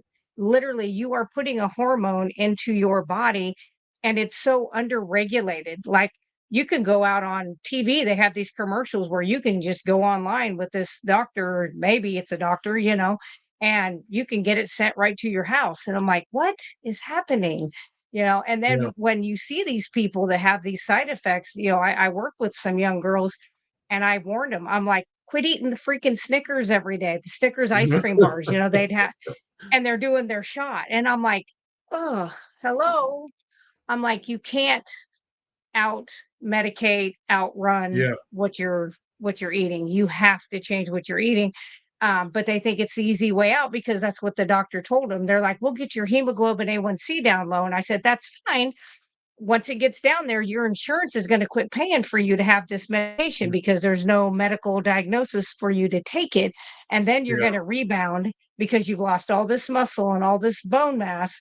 Then what you put back on, you usually put on not only all the weight you lost, but usually 10% more. And it's just nothing but fat because you're not going to build muscle when you've already tore everything down like that, unless you're working extremely hard to do so. And so these people are really, it's pretty sad. I mean, we had one girl that finally stopped it before the doctors wanted her to, and her stomach does not work. And so everything she eats, she's like, why do I keep gaining weight when I can only eat a little bit at a time? And I said, because it just sits there and it's constant. You're breaking it down and it's absorbing and absorbing and absorbing. You're absorbing 100% of everything, all the calories from these foods that you're eating, and that she's not eating the best foods anyway, because it's not passing through the system like it's supposed to. And she was like, oh. And so, she's like, well, what do I do to fix it? And I'm like, I don't know what you can do to eat a cow, unparalyze your stomach. Well, and there's a lady down in Missouri that actually had to have a gastric bypass because the bottom portion just quit working, and they actually had to do like a sleeve because it was dead. And they had to take it out. So there will be lawsuits. There's already a lawsuit in Louisiana against the makers, Wegovy, I believe. I think it's Norvo Nordisk or something is the name of it. Man, all medications have side effects. I mean, I don't care what it is. Some are mild, so, dry mouth. It's like, it's the regular list of things that they put on there. And like dry mouth is the only one you're thinking like, well, like, my mouth is a little dry sometimes Look at anyway, that. so I'll take the dry. Yeah. But look at one of our siblings popped in there, Laura. Look at that. Yes. We know you. Ryan Hey, Robin, how you doing? Good to see you. And I had a think, man, birthday yesterday. yes, happy birthday to her. She's 93 years old, ladies and gentlemen. Boy, she looks good for Uh, 93. Look at that picture yeah. there. Boy, happy 93rd birthday to our sister, Carniva's grandma. We love you, sis. May you have many more. We're wishing for 94. And We got look Quack what, Man. hey, listen. Look who else. Look what the iguana drug in. My Oh, man. Lord. Listen. Our man Charger Mopar will be on the show 2 weeks. Next week we got Nurse Kim. After that, Charger Mopar. So 2 weeks till utter madness and lunacy will reign supreme on the Keto Cookout with our man. I think we lost Bruce a while ago, and Doc V said he had to go. So shout out to those guys. Appreciate you popping in and saying hey with us. Yes. So, he was making comments, but they were not going through. So, no, that was me, brother. I was blocking them. That was me. No, I'm kidding. You know better than that, man. That's my guy. That is my guy right there. So, Julia popped in from New Mexico. So, always good to see her. It's she's 3 hours behind us out there. And I really just resisted taking medication and stuff. I mean, I flopped around like a fish out of water for a long time. I tried all kind of things. And, I've settled in on this lifestyle and I'm really happy and living my best life, sharing it with everybody I can. I have my struggles and I'm doing it my way. Everybody, listen, if you follow me for 15 minutes, nobody tells me what to do. So I'm doing it my way, but I'm very happy and doing well and loving life, and just looking forward to the future and telling as many folks as I can. Aid says Novo Nordisk's own salespeople actually admit that 64% of people who stop Ozempic regain all the weight they lost and more. Well, you're exactly right, because again, and that's why I didn't want to do this. That's why I didn't want to do surgery. I didn't want to take pills. I almost did, because I got to a point where I was just at the end of the rope and I didn't know what else to do. And I really tried, ketogenic living as a last resort because I thought it was kooky and wacko. And it flew in the face of everything that I'd ever known or ever learned. And so I understand when people, I do it every day and I still think it's a little crazy. So yeah, I understand people's hesitation. And again, not only does it sound crazy, their doctors are telling them it will kill them. So it's like, it's like for a lot of people, they're like, yeah, this guy knows a lot more than me. And he's telling me this is a death sentence. And it's like, I have a death wish if I live this way. So I get it. Other people have religious reasons and, this type of thing. I get it. But, I think everybody gets to the point where, they're sick and tired of being sick and tired, and they're like, hey, let's try something else. And it is frustrating. I know there were some comments earlier, I think, that people were putting in about their family members and stuff. And it's frustrating. Yeah. But you just have to give people their space, give people their time, and keep being an example, because I know firsthand people are watching, people are listening, even though you think they're not, or you don't even know that they are. It's happened to me so many times. People will come to me and say, hey, I heard you one time say this or this or that. I had no idea they were even listening. But they get sick, they get that blood work, they're looking at becoming diabetic, or their doctors are putting them on these medications, they got these side effects. All of a sudden, you start to look a lot smarter. Yeah. So well, and this is the other thing. People, and I find this in different age groups, different ethnic groups, that just really look at doctors differently. And I'm not saying doctors are bad people, but they're human beings. They are not a god. And so this is what I tell people, and this is how I've always done it since I was 20, is the doctor can tell me, I think this is what you should take. I think this is what you should, or why you should do it. Guess what? You do not have to follow that direction. You have the right. It is your body to decide not to do that and try a Yeah. different route. That's what Yeah. started me. My doctor handed me a statin when I was 20 years old, and I just wasn't willing to live out of a medication bottle my whole life. And that threw Yeah. me, thankfully, into looking up what these foods did and looking up cholesterol and looking up old medical books before the medical system got hijacked by the Carnegie family. And it was just plain. I mean, it was in black and white. It made perfect sense of it talked about cholesterol. It talked about how the hormones are. And I mean, some of these books go back to 1850.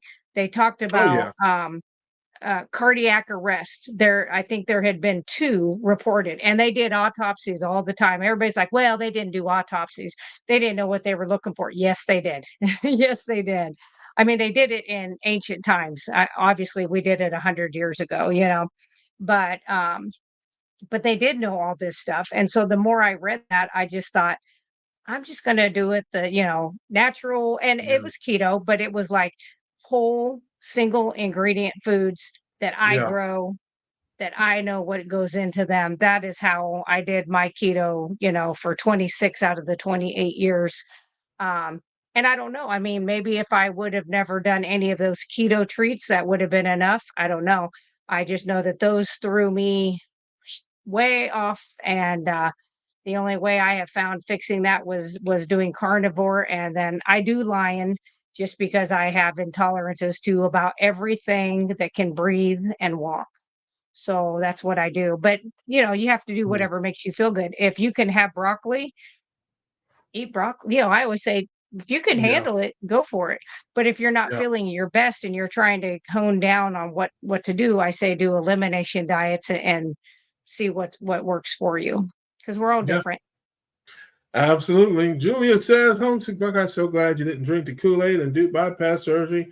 I have to correct you on one thing, Julia. I drank lots of Kool-Aid and sweet tea and Coke and Pepsi. That was part of the problem. So I stopped drinking the Kool-Aid. That's more precise to say. And yeah, I just didn't want to do those things. I knew there had to be a way. At least I thought there had to be a way better than that. I didn't want the side effects. I'd known so many people that had the surgeries, and for most of them, it didn't work because, again, your mind, you still got the same brain. Yeah. They don't really change their habits so much. I know people who had complications, had to go back in multiple times to fix Oh, things. yeah. I know people who gained their weight back even through it.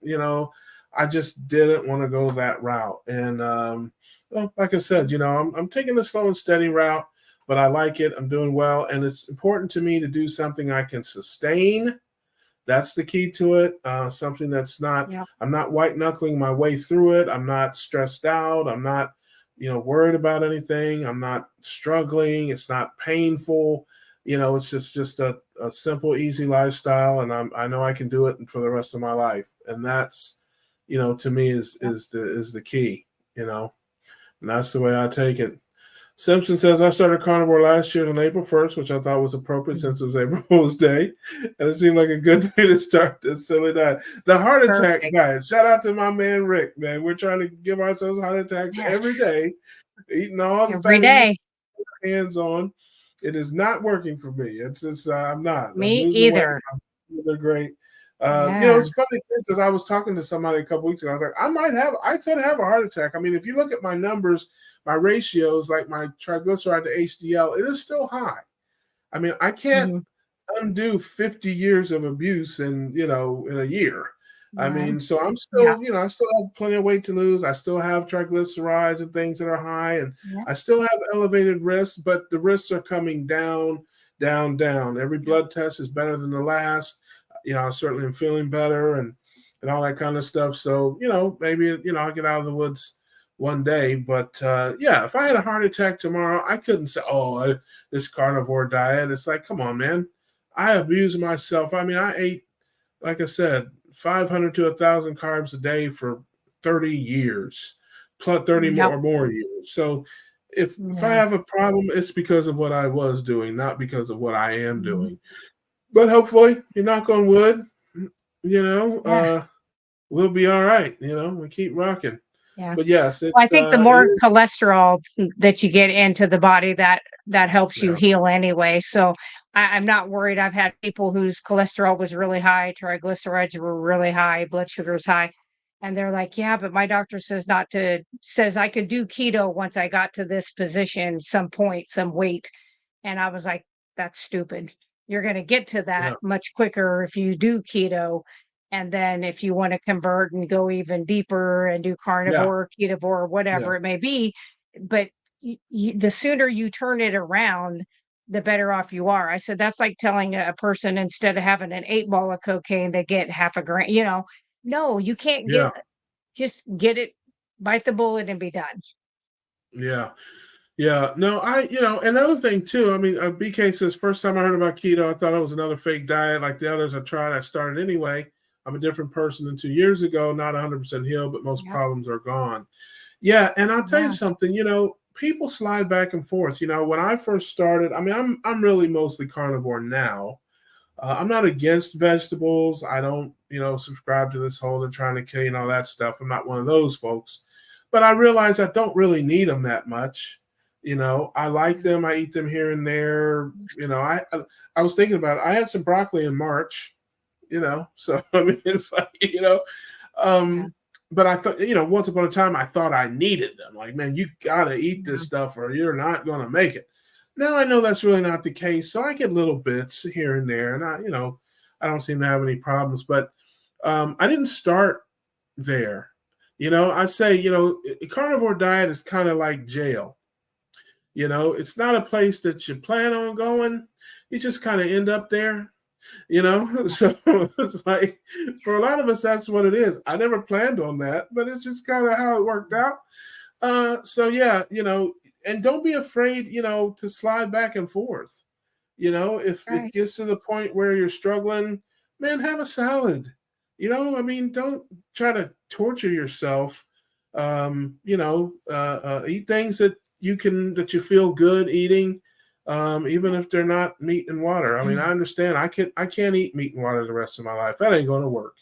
I'm just not built that way. I need to have just a little bit, of variety. I don't need a lot, but a little bit. And Yeah. so, what are you smiling about? Oh, I can easily tell if a Oh, duck died of a heart attack.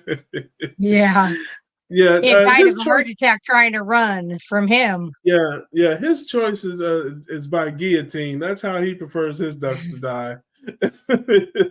you know. Poor ducks So and the anyway, iguanas. yeah, it's like I've had ducks have a heart attack a few times. That's before or after the guillotine. Oh, Aid says, probably. I am blocked my coronary arteries and now my LVF is 66%, which is perfect. All from eating fatty red meat, salt, and water. Wow. Yeah, That is incredible. I absolutely. wonder how Yeah. long that took. Now LVEF, that's not like CEC, I guess, or Left CAC. it's left ventricular ejection fraction. So Gotcha. that's saying the left side, the ejection fraction's the cardiac output. That's the blood flow coming from that left ventricle, which is the last place it's at in your heart Mm, before it goes out to the arteries to the rest of the body. So I think he was in the 40s, I think. mm, I think is what he was. Um, and so they want you around 60 to 70. They really kind of like it depending on age and stuff like that. And they used to say you could never, once you have lower numbers, that you could never fix it because they're like, once this is stretched, once this has happened to the heart, no good. Not true. We've seen so many people. Carrie Mann, his is back to normal. His AFib is gone. A lot of people have that irregular heartbeat and they no longer have that. And sometimes I wonder when I work with clients on my website and they're like, yeah, my AFib went away. Do you think it's the meat? And I said, I don't know if it's the meat. The meat definitely helps you heal because you get all of those amino acids that you need for healing. I'm not so sure that you didn't get your electrolytes back in balance because that controls the heart rate, and I'm like, I don't know. Maybe you healed something, but I think those electrolytes have a lot to do with that as well. Yeah. Yeah, that's good. My nephew Levi says, good night. Good night, buddy. I sure hope you didn't hear Oh, Potty Mouth Laura a little while ago. It's my I 10-year-old just said nephew. two, just little bitty ones. Don't. Poop. She has I'll say serious poop. problems, Levi. Don't pay attention to her. This is one of the people your mom and dad try to keep away from you. That's Yeah, she's crazy. I'm kidding. No, his dad is a nurse, registered nurse for 30 years, works in the Good. VA health system. So But he's good night, seen it buddy. all. Stay out of trouble. Stay out of trouble. Yeah, no, he's a good kid, but yeah, he doesn't hear a lot of four-letter Mm, words. Age says 12 months. EF is the yeah. ability of your heart to push out blood. Yes, and refill. Yep. Yeah, Yeah. So that's just 12 awesome. months. Yeah. Yeah, that is absolutely positively incredible. I That's the love same that. with cardiac calcium. They used to say that you cannot, you're exactly right. Every one of our organs, teeth, bones, everything can regrow. Um, they used to say that if you had that coronary artery calcium, that once you had that, whether it was soft or hard, the soft they said could go, move. It can be transient, but the hard's like it's set. Not so. I was either 368 or 378, and mine's 0, soft and hard plaque. So not Now, how true. long I've did heard that other take? people. How long did that? Now, I heard Dr. Berry talk about that, but he said it can take years and years. Like it's not something that you Well, can just I, do like fatty I liver. was I was keto for 26 years when I had the first one done, and I was like I said, 368 or 378. And which isn't horrible. I mean, I've had people that were like 2,500. So, but you want to aim for 0. And after 2.5 years on carnivore, I had that cardiac scan done again because my doctor was freaking out because my cholesterol, my total was like 350, and she just scared to death. um, and she was like, "Well, you have it done." So I had it done, and it was 0 in all of my arteries, both the hard and soft plaque. So I think it just depends. I mean, I had been doing keto for so long. I think that the healing didn't take near as long. I wasn't coming from standard American diet going to carnivore. I was keto for all those years and then went carnivore. So I didn't have a lot of that damage that a lot of people had that was my age. I was 48 or so when I had the first one, and or maybe even 47. Anyway, I was like 51 when I had the last one done, and I'll do another one next year just to see. I'm sure it's still at 0. And we'll see. But yeah, I think it can take years, but I think there's other options too. There's like this chelation therapy that you can do that's IV therapy. One of the ladies that I have worked with on my website, she did some chelated, and I'm trying to think, where does she live? I think she's down by Florida. I don't remember exactly where. Anyway, she goes to this IV center that's a like functional medicine doctors and Mhm. stuff like that, and does a chelation therapy. And I don't remember if she did like 20 of those over so much time to help get that stuff moved out as well. So I think there's Okay, other so things you can do. while we're on the topic here of calcification, now, okay, is this what A's talking about? Higher levels of K2 and D3 along with higher ketones is what removes soft and hard Yes. plaque in the coronary arteries. Now, let's Yes. talk about that just briefly. Let's say, Sure. let's go back. You were talking Yeah. about being on blood thinners and then going to aspirin. Is that something you need to do a long time, or the aspirin? How long do you think typically there are people on aspirin after they get off of the blood thinners, or does it? How do you feel about that? Yeah. Most of the people on a baby aspirin, because they now have a foreign object in the arteries that sit on the outside of the heart. So they've got a stent down inside there that is metal. So I think the idea behind having that blood thinner, whether it be baby aspirin at some point needs to be basically at a year switch to the baby aspirin. I think because they have a foreign object in their body. Like, I do think that's probably something they're gonna have to do. Um, I'd be afraid to tell somebody that had that not to do the baby aspirin because I Mhm. don't know what could come from that. Sure. Maybe if they get everything else healed, they would be okay. But when it comes to what was blocked in his artery, is a little bit of you got a little bit of cholesterol that goes to that artery because any place in the body that has an injury site, some triglyceride goes out to that area, kind of like a little flat band-aid.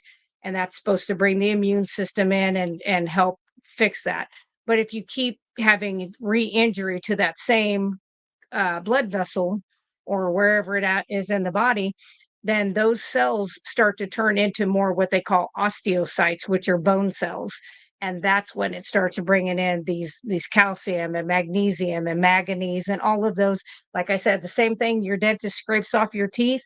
That's what's being drawn in because instead of it going to your bones in the bone matrix, it's doing it inside your blood vessel or inside your joints. A lot of your arthritis is that. So when you take that K2D3, that K2 pulls that out of those areas, puts it out into the bone matrix, works with the D3 synergistically to then strengthen the bone. So that's what I did to reverse my osteoporosis that I had, which was severe by the time I was 28.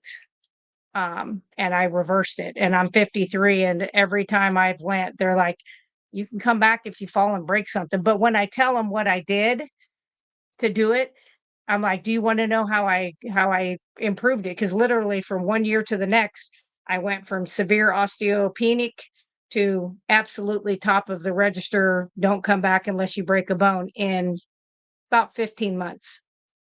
And I was like, "Do you wanna know what I did?" And they're like, "Well, you did that Boniva, which is an infusion you do by IV." And I said, "No, I would never do that because those are gonna kill your kidneys, and they're about $5,000 a month. So no, thank you, don't sign me up for that." I said, "No, I did K2D3, which used to be in our food supply, which is not in the food supply because our ground it's dead ground, and it's just been robbed of minerals and is grown fast and genetically modified." And I said, "So we don't have it." And she was like, "Okay." And I was like, "This is amazing. Like, if this can work the way I've seen it work on myself and some of these other people, this is great." And I was like, "Aren't you excited?" And she was like, I mean, literally, she's like, "Yeah, okay." And I was like, "Okay, well, you're not in the business of really getting people well. You want to infuse them with medicine." Okay, so but back to the artery part of it. Mm. So the plaque is how does the artery get calcified? How does your It, CAC because score go up? Is that seed oils, sugars? I mean, it can be any of those. So anytime you have oxidative stress inside, you are going to have inflammation. Inflammation brings all these other entities in. When you have that starts to damage an area. When an area is damaged, you know how like on your shin, if you've ever bumped into something and a year later you're like, why do I got an extra piece of like bone, like feels like there? That's because you had an injury to that site and it sent these extra calcium deposits and all the other minerals. There's like 42 or 43 minerals that make up the bones, go to that area of injury. That's how they heal. Well, mhm. inside a blood vessel, it's running in, the bloodstream is going through that. So you'll pick up more and more and more of all these extra ingredients that you really don't want to have them in there. They need to be staying out to make the bones and to make the teeth and things like that. But they get into that system because that injury site turns into like osteocyte and then it attracts that. That's what an osteocyte in your bone should do. So you're And so saying that it, somehow in the heart artery there was some damage of some type, and then yep. the calcium comes in to repair that damage. Well, And the K2D cholesterol comes in and cholesterol comes then in. the calcium because of the injury, because the repeated injury, and that can be that you have some narrowing or you have vasospasms and you continue to like, no offense, but men sometimes with chest pain don't go do anything with it the Mhm. first 72 times. And so you're just getting more injury to that area. And then the more injury you have, the more bone like that area becomes, and those cells turn into, and then you get more calcium. So yeah. All right, so the K2D3, is that a supplement or something, or is that just dietary through the meat, or what's that? It K2D3. You have some of that in your egg yolks, and I think liver has a little bit in there, but they have like a little gel cap supplements. What I take, most of the people I work with take that. Some people take it twice a day. You just take it with fat. It really used to be in a lot of the food supply that we had. If you look at the nutrient and vitamin content of like sweet corn from the 60s, high doses of it. You look at it today, you might as well just chew on this. Like literally, there's just nothing. It's So nothing. do you have a specific brand that you use? You just buy it from Amazon? I do. Do you buy them separately? Can you buy them together? Like, how does that? I prefer it to be together in a gel cap because you want to take that with a fat. So whether it be eggs, whether it be a little slab of butter, piece of ribeye, or if you're eating a hamburger with some fat, that's when you'll take your K2D3. And it's just a little baby. It looks like a vitamin E capsule, but it's teeny tiny. And I just do mine once a day. That's what I always did. It was a doctor from India that worked here that told me about it probably when I was 32. So it'll be 20, yeah, it's 21 years now. And he told me to throw away my calcium because I went to the doctor. I had 3 vertebrae that I did a compression fracture in 3 of my vertebrae in a car accident that I had a rollover accident, but I was only doing 35, had all my seatbelt, everything on. And so I went to that doctor's office to kind of chew him out because I'm like, dude, I've been doing the calcium twice a day, da da da. And this doctor who had retired, him and his wife were back from India to visit, and he was sitting there. His name was Dr. Powar. And he says, "You take calcium?" And I said, "Yeah, twice a day because Mr. Kerr over here said to do it. And I've been doing it for 12 years and I'm breaking bones and and he says he actually told me to take the container of my calcium pills, asked me if I had kids. I said yes. He says, put the food dye in there, shake the bottle, give to kids, sidewalk chalk, useless. That's why you women are catching up with men when it comes to heart attacks and strokes because we're giving you calcium that's not the right form of calcium to go into the bone. And he says it's filling up your arteries, and that's why you guys are catching up with us. Because women used to be like 20% less likely to have heart attack and stroke, and now we're neck and neck. So I So threw it away that day. where does seed oils and linoleic acid come in? Because that's what they taught us They're that's horrible. we learned that that's the cause of clogging arteries and Yeah. that kind of stuff. Well, Glycation. anything that, yeah, anything that causes oxidation, glycation, injury, anything that does that to the body is going to react by doing inflammatory, and it's going to start that cascade going. But the seed oils, I mean, if people would take, like, let's say you had canola seed and you crushed it and squeezed the oil out of it, if you used it in that form right there, you'd probably be okay. But it literally would be like gum. It's real thick. So the way they take it to these factories and they heat it super high temperature a couple times, and then they run hexane through it and chlorine through it to get the smell and the color out because they burn it and it's just gross. Those things are carcinogenic.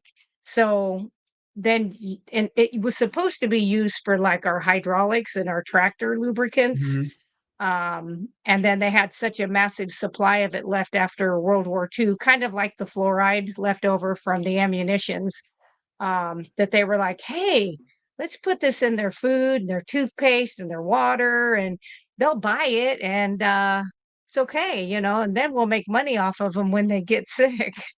It's Yeah. like it's horrible.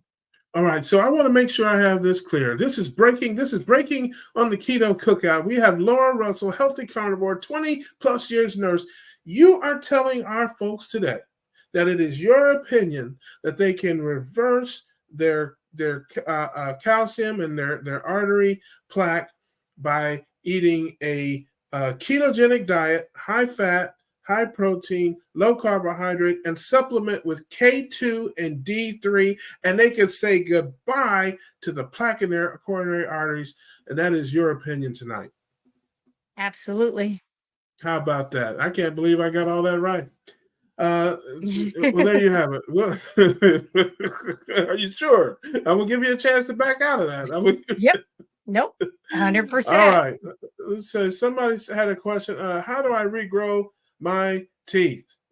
There you Same go. way. The K2D3, and what I will say is any tooth that you have had a root canal, it's done. You're better off taking it out of your body because it harbors 3 to 4 different types of bacteria most of the time in the mouth. So you're better off just to get it out if you possibly can. If you have teeth that still have the roots, even if you have like a crown, I think they call it, or there's some other stuff they do, you can rebuild because if you have the nerve and a blood supply, these teeth are not the same teeth as they were 6 months ago. It's just like your ulnar, or your radius bone or your any of your bones in your body. My femur is not the same femur I had last year at this time. It's constantly breaking down and rebuilding. You have osteoclast and osteoblast. Same with the teeth. Like people who have done this lifestyle, and especially the ones I know that have done the vitamin K2, D3, I mean, my dentist swears by it. Between that and my tooth powder, he likes my tooth powder now. But remineralizing. So, if you have enamel problems, you can get a remineralizing tooth powder or toothpaste and utilize that. You can make your own. I do sell one. It's very cheap. But Yeah. that helps remineralize the teeth too. So, Now your tooth powder. Yes, I happen to have some of the tooth powder. I do use it now. Does it do anything else besides remineralize? Does it have any other properties? Does it yes. So, break down tartar? couple Does it things. remove plaque? Does Yeah. it, what else? What Yep. else does it do? Yeah. Or is it So, mainly for remineralizing? nope. So it helps desensitize. Like if you have oversensitive teeth, it works Mhm. very well with people for that. Then it remineralizes, and then I do put xylitol as a sweetener in there, but not for the sweetness. I do that because of the way xylitol works in killing bacteria. The Mhm. bacteria in the mouth, especially if you have teeth that hold bacteria, you want to use a remineralizing tooth powder that has xylitol in it because then you can swish after you've done your brushing around and get that all around those teeth. But it absolutely can be done because even my own dentist, who did not believe me in the beginning, he thought I was cuckoo, which I might be. Um, Yes. I had a spot that I had a little bit of a crack in the tooth from eating ice chips years ago when I was iron deficient. Um, and he saw me like a year and a half after the fact, and he said, "Well, who'd you go to fill that in?" He thought I'd had somebody put, I don't know, whatever that fake enamel stuff in there. And I'm like, nobody, you're my dentist. I didn't cheat on you. I'm not a cheater, you know. But he thought I had done it. And then when he did the actual x-ray, he could see that it wasn't that fake amalgam or whatever they call it. It was my tooth. And he goes, Mm. all right, there's something to this. And I'm like, look, I ain't trying to put you out of business. I'm just trying to make me be healthier and you'll have plenty of people that do the other stuff. So you'll be Yes, I okay. know where. Hey, listen, I know where you live. You're one of 7 people that have teeth. No, I'm just That's kidding. right. I'm just kidding. Yeah, that is true. I'm just kidding. Okay, Renee says, Laura, with the same old true for baby aspirin and hip replacement, it took for 2 weeks, but then stops. Oh no, you're not twerking anymore, Nene? She will be. She will be. She just got to get back on the game. She'll get there. You don't have to. The reason that you do it after that is just because of the surgery on the body. They've seen years ago, they used to put people on warfarin or Coumadin for a long period of time after a joint replacement. And they found that it really wasn't beneficial to stay on for a long period of time. That eh, the stuff you have in your body is not within a blood vessel. It's down into the bone, on both ends. Um, and most people have no trouble accepting, the joint. So no, make Yeah. soil, crops make dirt. He's got the best one-liners. I love Coronary plaque is his. caused by glucose-rich blood, which is abrasive. The calcium in the blood sticks to this rough area, and so the process grows. You There can. you Yep. go. There Yep. you have it. Yeah. But we know, Yeah. And yeah. that a carnivore diet, the proper human diet, and Yep. K2 and D3, we believe can turn that thing around. And man, boy, them arteries will be clean as the Board of Health. That's right. You'll be whistling Dixie.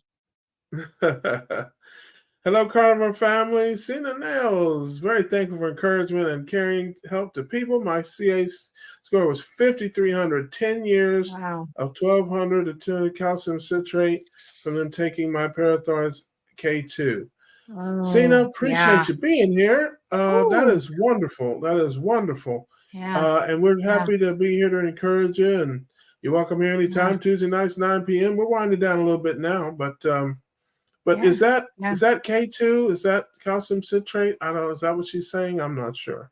Well, she has to take calcium because of her parathyroid. So you have your thyroid and then you have these parathyroids, and that's where that calcium that you need, that your body makes, and you have to have that in there. You have to have a certain amount of that for the cardiac as well. But she has to take it because of that. But I would be taking K2 D3 with that to make sure that it's going where it's supposed to go. Yeah. Good. No. Yeah. I love that. I'm glad you're on the road to better health, sis. We're Yeah. all doing that here, We'll trying get to there. find our way. Oh, Christina, I have not seen her forever. She's down Yeah. under. And where you been hiding, sis? Good to see you in here tonight. My teeth have definitely improved with carnivore. Yes. Yeah, I'm like I said, I'm using the tooth powder. I don't have any cavities or anything that I know of, but I do have sensitive teeth, and I do have some plaque, or some tartar buildup on the back of my teeth a little bit. So the powder's good for that. Yep. Just got to get back there. No, on the back of my front row, I guess is what I'm saying. But yeah, but I Yeah. know what you're Well, saying. they're harder to get to with most toothbrushes, but you can get some that are specifically kind of for that. Because I have like a Yeah. permanent retainer that I had from braces, and so it's hard. I have to get back there. So I bought one that's kind of weird shaped so that I can Yeah. get back behind there. But I do that on the tops and I do that on the bottom because that's where I would get stuff like that. But the last 2 times I've went, the lady's like, "I don't think we really need to clean anything." But I've been doing this for 5 years too. So I think the further down you go of doing this, I think I think it'll improve. Yeah. I You'll love get that. there. Yeah. Tina says, thank God for Dr. Ken Berry and others like you. I'm more healthy. She has to be talking to you, Lord. She cannot possibly be thanking God for me. I can tell you that right now. Don't, yeah, that is 100% for you. And Dr. Berry is our guy. Shout out to Doc Berry. He's probably somewhere strumming a banjo or something country people do. But I'll see him pretty soon too in October. But yeah, Some man, no, lambs. Yeah. we love Doc Berry and all the carnivore docs and all the keto docs that are helping us change our lives, get on this keto road. And we're here to spread the news and to share our stories and all the above. And we are grateful for you guys too, because they do it from their end, we do it from our end, sharing our stories. I just try to make people laugh and smile and try to brighten their day. Give them some information. We got folks like Laura out here who's a walking, talking encyclopedia of knowledge. But me, I'm just come get these jokes. Come get some of these jokes. That's what I got. Okay, so, but a spoonful of sugar helps the medicine go down. So we want you to laugh, enjoy life, smile, and get a little information too. And thank you so much for the super sticker. Cena sends a super sticker. I appreciate you so much, sis. Thank you so much. One more question here, and then we have fulfilled our contractual obligations to the family. Oaktown Girl says, what is the deal with charcoal in toothpaste? Okay or not so okay? I don't use it anymore. When I first started making my tooth powders decades ago for myself, I did have some in there. I did that mostly because I had a couple discolored teeth that were in the front, and the charcoal seemed to really help with that discoloration. But I'm not sure that it does a whole awful lot other than helps kind of pull the color, stuff like that. But yeah. Yeah.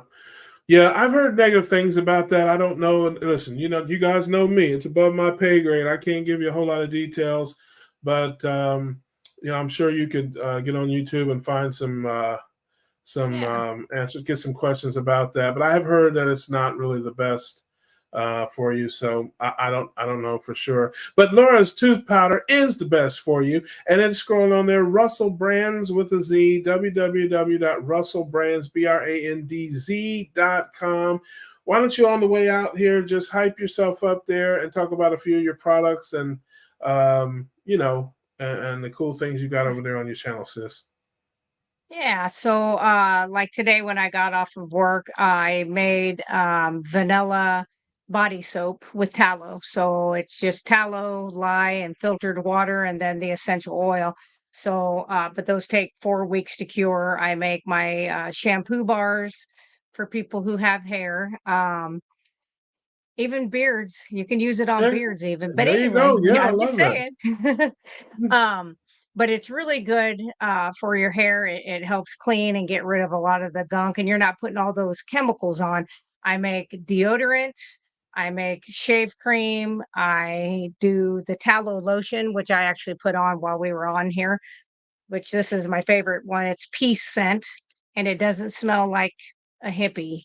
It's just called Mhm. peace. I don't know why, but anyway. So I like it, and so I do that. I make my own tinctures. I have dandelion tincture, elderberry tinctures. I have oregano oil. I have lavender oil that I also make. And so those all have medicinal reasons. So I'm of the thinking that I'm not going to eat probably 99% of the plants that are out there, but I am going to utilize them for medicine because medicine, they say, let thy food be thy medicine and let our medicine be our food. I'd say that's what I do. So, well, thank Yes, you. I listen. You are the best. I have heard some of her products, folks. If you're stinky or if you got ashy kneecaps, you go on over there to Laura's channel, get some of them Mhm. lotions and natural, get some of that tooth powder. Yeah. I don't care if you just got one good tooth. If you just got one good Save tooth it. in the back, you can get back there with that tooth powder and get that tooth to shining on the Save back it. there. You gotta have Right. it. I have not used any of the tinctures. She sent me some tinctures. I don't know. Something If about that you is need just it. not. It's just not very masculine to me. If I don't listen, I just feel like if I have a couple drops of tincture, next thing I know, I'm going to want a handbag and some pumps. I'm just saying. I don't know that I want. I don't know that you're not going to get me No. with anything called tincture. Here, have a little tincture. Put Yeah. a little tincture. Yeah. No, Well, man. you don't have No, to I got call it it that. rough You could and just rugged. It's got to you be rough and rugged for yeah. me, sis. I can't have tinctures Yeah. around here. Yeah. That and you'll be surprised though. I will promise you that I had strep 4 times in Yeah. 2021 because, wearing the mask 12 hours, 16 hours a day. Um I had made that elderberry tincture and I hated the taste of it. I just despised it. But I was like, I am not going on another freaking antibiotic. I'm just not. It was too much. And so I started doing 3 drops in the morning, and I did that for 3 days, and my strep was gone. And I Mm, get strep bad when I get it. yeah. I haven't had it ever since then. But it worked. So I was like, I don't care. I don't care what they called it. It worked. Yeah. So I was like, that was my main thing. Yeah. Yes, Christina, she's a naturopath. She's also another encyclopedia. Sis, you got to come on the show. We need you Yeah. in here. Send me an Yes. email. Get in here Yeah. and teach the folks something. Listen, they only can take so much ignorance. I'm all the ignorant they can take. We got to balance out my dumb with some smart people in here. Mm. Okay, so I need you to come on in here. Send me an email. We'll get you in here. Come on and sit in with me and teach the people something. Okay, Yes. that's the bottom Yes. line. The Teach more you to put hair on your information, the better. That's Yeah, right. And listen. on yes. Yes, I got yeah. I'm 2. worried. Listen, I'm worried about a hairy man on my chest if I start talking about tinctures on the internet. That's what a hairy dude chasing me around. Never gonna I want to happen. shoot him. So, Never gonna yes, send me an happen. email. We will put a date together. You can come on here and teach the folks tell the folks about you and what you do, and teach them something. Sis, I love to have you. Love you to pieces. Anyway, folks, we have fulfilled our contractual obligations to the family. Tune in next week when we have my ride or die nurse Kim will be here with us. We'll be doing more of what we do here on the Keto Cookout, which is just laughing, living, loving, learning, all that stuff, man. We have fun here and we try to spread the word, but have a good time, do a lot of laughing with our learning and living and loving. So appreciate you as always being here with us. We're here on Tuesday nights at the Keto Cookout, and hopefully you'll be with us next week. Until then, we'll see y'all on the next one. See ya.